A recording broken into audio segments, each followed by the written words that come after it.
خانوم ها چی؟ عجب. من به فدای اون چشات که وقتی نگاهشون میکنم مانند فیلم اینترستلر اثر کریستوفر نولان میمونن، همونقدر دیدنی، همونقدر جذاب، همونقدر پیچیده. چه غلطا. خب بقیه‌اش؟ خب به جمالت امیدوارم کوتاهی نکرده باشم در مقابل زیبای بیش از حد شما بانوی شایسته. وای مسخره نکنم. خیلی معذرت میخوام، من به قربون اون دندونات که همانند آدم برفی دوران بچگی میمونن، همونقدر بی‌نقص، همونقدر سفید، همونقدر جذاب. بانجی جامپینگ خرکی باشه، آدرنالین قلب من با خنده های شما فوران میشه.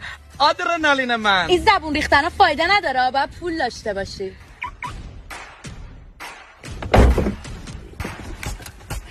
آقا خب من فکر کردم شما مثل بقیه ای. بعد بگید آقای محترم. آقای محترم. آقای محترم پرید بیب.